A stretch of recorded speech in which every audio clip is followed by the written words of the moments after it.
welcome back to my channel. About time I had an exotic car DIY. Anyway, in the last video with the Ferrari, I showed you how I rebuilt the shifter box. This video I'm going to show you how to adjust the shifter. A lot of people get confused on it because the manual doesn't say how to do it, and so I'm going to be showing you how to do it. It's actually really easy once you kind of learn how to do it, I guess.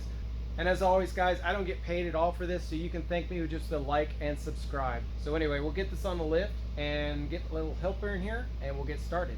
All right, the best way to do this is with a helper. So I got my son Tanner helping. Say hi. Hi. You ready to go up? Yeah. All right, let's go up.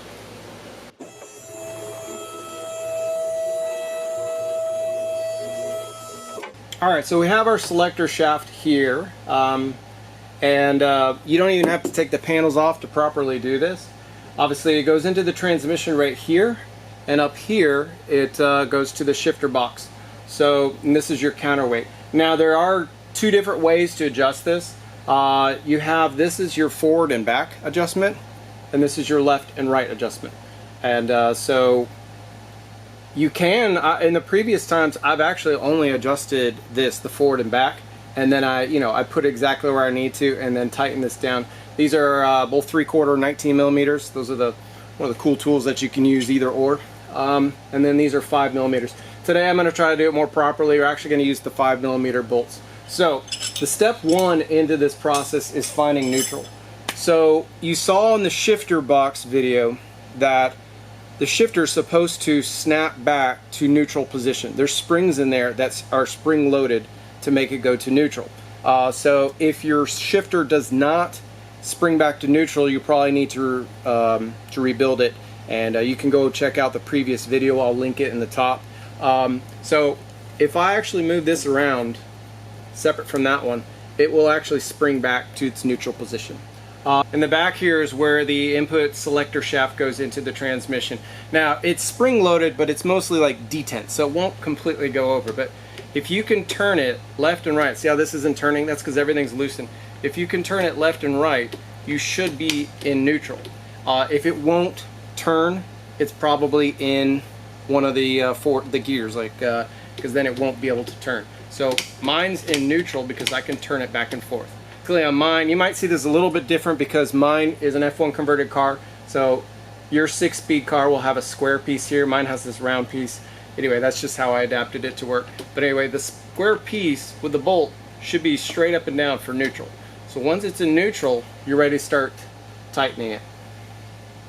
Okay, so step one is to adjust the forward back of the shifter. So once you're sure that it is in neutral, both front and rear, you can twist this.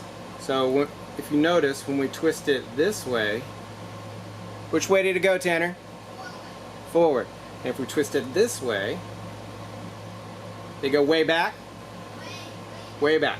Alright, so what we're going to do is we're going to try to find the neutral. This is why that second person helps so much. So we're going to turn this in till we get to, how's that? Wiggle it, Tanner? Half of an inch forward. Alright, try that. Is that any change? I think we're dead center. We might be. Think we're dead center? Okay. It looks really good. Alright, so now you'll notice that right here, we are actually dead center between the gates, and we're just kind of lightly touching it. So that's the first step. So now that we've set the forward back the best we can, we're going to lock this back down. Now, in previous times, like I said, I also will set the left right perfectly before I lock it down. But that sometimes, when you're tightening it, sometimes gets it slightly off. So that's why I'm actually going to try these for the first time. So now we're going to tighten it down. I removed one of these screws just to make it easier to get my wrench on this back bolt. But looks like it's going to go up. Well, this one goes down. You just want to make sure that you hold everything nice and steady so you're not readjusting it while you turn this. Okay. So okay, now we're going to go and crank down the front nut.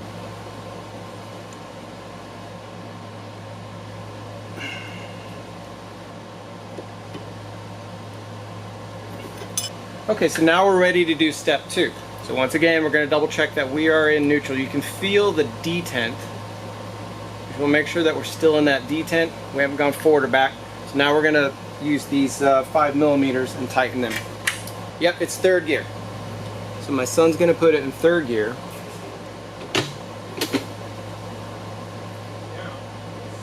Okay, so now the 4 back is set, so we don't have to worry about the length getting changed. So now we just need to do the rotation. So my son says it needs to go a little bit left. So Tanner, why don't you kind of push it a little bit left?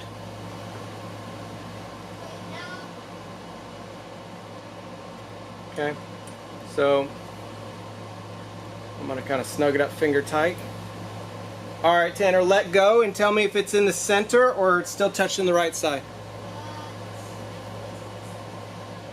It's in the center? Okay, so he says it's in the center, so I'm gonna kind of go just slightly tighter on this. Okay, Tanner, I want you to pull it straight back to 4th, nice and slow and steady. Okay, now let go of it and tell me if it's in the center. The center? Okay. So I'm gonna go ahead and tighten it a little tighter.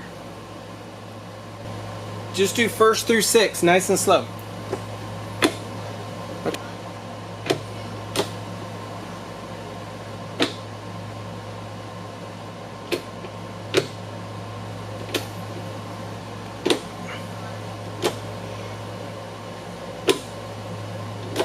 So the way I like to do that is I like 3rd and 4th, the shifter to be dead center in the gates, not touching either gate.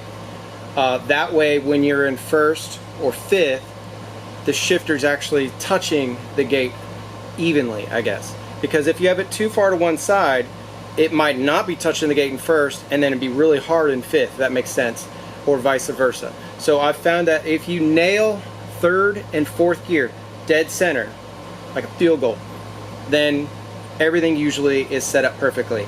Now if it's slightly touching, you're going to get that buzzing sound, and so you want to make sure it's never slightly touching anything. It either needs to be touching it firmly like it is in 1st, 5th, 6th and 2nd, or you need to make sure it's completely clear like it is in 2nd and 3rd. So anyway, we've used these to set the distance, the forward and back, lock it down, then use these finger tight and set it up in 2nd and 3rd. The whole time, make sure that you never mess this out of neutral when you are expecting it to be in neutral, and you should be fine. So all that we're going to do now is finish tightening these 5mm and then take it, we'll just start it and run it through the gears and make sure everything's fine.